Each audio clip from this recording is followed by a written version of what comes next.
ٹھٹا کی سیاست میں علی حسن زرداری کے سوا کسی کی نہیں چلتی۔ علی حسن زرداری سیاہ و سفید کے مالک ہیں۔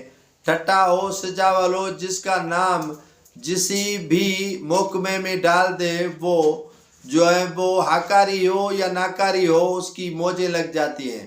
علی حسن زرداری کے سامنے سارے جتنے بھی منتخب ایم پی اے یا تنظیم سازی کے رہنما ہیں وہ ایسے سمجھ لیں کہ مرشد ان کا علی حسن زرداری ہے۔ کسی کے ساتھ انتقامی کارروائیاں کرے، کسی کے ساتھ زیادتیاں کرے، لیکن علی حسن زرداری کے سامنے کوئی اف بھی کرنے والا نہیں ہے۔ علی حسن زرداری جو اس وقت سیاہ و سفید کے مالک بنے ہوئے ہیں ٹھٹا اور سجاول میں۔ علی حسن زرداری جس پر مقدمات بنا لے، جس کے خلاف انتقامی کارروائیاں کر لیں، پولیس بھی ان کے آگے نہیں آتی۔ جیسے ایاز علی شاہ بخاری جو مل پہلوان ہے اور سندھ کے رستم سندھ کا ٹائٹل انہیں ملا ہے، لیکن انتقامی کارروائیوں کا نشانہ اسی لیے بنا کہ انہوں نے میرپور ساکروں کی نشست پر وہ علی حسن زرداری کا انڈیپینڈنٹ کے امیدوار کے طور پر مقابلہ کیا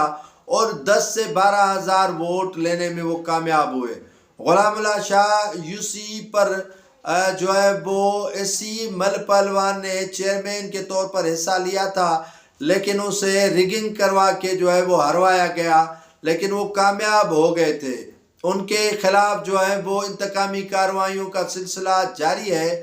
آج ان کے حامیوں کی جانب سے احتجاجی دھرنا بے-نظیر بھٹو شہید کے یوم شہادت کے موقع پر دینے کا اصل مقصد یہ تھا کہ پاکستان پیپلز پارٹی کی قیادت کو یہ باور کرایا جائے کہ آپ کی انتقامی کارروائیوں کا سلسلہ جاری ہے اور ہمارے احتجاج کا سلسلہ بھی آپ کے خلاف جاری رہے گا۔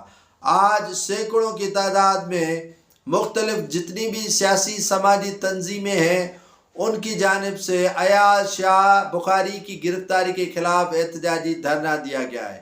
مجھے تو تعجب لگا پیپلز پارٹی کے ان رہنماؤں پر جو بڑی حیثیت رکھتے تھے، جیسے سسی پلیجو، صادق میمن، ان کے علاوہ کئی ایسے رہنما ہیں، محمد علی ملکانی ہو گئے، ایاز شاہ شیرازی والے ہو گئے، اور کافی ایسے رہنما ہیں جن کا منہ بھی بند کر دیا گیا ہے کہ ان کو وزارتیں دے کر اور کسی کو وہ سپورٹ کروا کر۔ کافی جو رہنما ہے وہاں کے وہ معتقد اور مرید کہلاتے ہیں علی حسن زرداری کے۔ ہیر سو جو مخصوص نشستوں پر الیکشن لڑ کر نہیں آئی، مخصوص نشست پر ایم پی اے بن کر آئی، لیکن وہ بھی قصیدے گاتی ہے تو علی حسن زرداری کے اور گنگناتی ہے علی حسن زرداری کا۔ کہا ہے کہ علی حسن زرداری وہ لیڈر ہے جو پاکستان پیپلز پارٹی نے ہمیں دیا تحفتاً، اور انہوں نے جال بچھا دیے ہیں ترقیاتی کاموں کے۔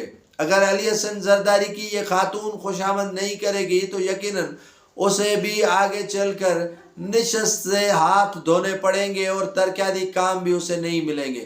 یعنی ایم پی اے لیول کے بندے بھی خوشامد کرتے ہیں علی حسن زرداری کی۔ مجھے ایک دن یاد آیا کہ جب اسمبلی کا اجلاس چل رہا تھا تو ایم این اے تھے غالباً کوئی شیرازی صاحب، وہ بھی خود چل کر آئے تھے علی حسن زرداری کے ہاں، اور ایک آفیسر کی بدلی کروانے کے لیے۔ تبادلہ بھی اگر کوئی ہوتا ہے کسی آفیسر کا، پٹواری سے لے کر تحصیلدار سے لے کر اسسٹنٹ کمشنر کا، تو وہ بھی این او سی شامل ہوتی ہے علی حسن زرداری کی۔ اور علی حسن زرداری کے جو خاص چہیتے ہیں، حمید پاور وڈیرو ہو گیا اور لوہار جو ترجمان محسن ہاؤس ہو گیا، وہ اپنے ہی جو مخالفین ہیں ان سے انتقام لینے میں کوئی کسر چھوڑنے کے لیے تیار نہیں ہیں، اور انہیں وہ کھلی چھوٹ دی گئی ہے علی حسن زرداری کی جانب سے۔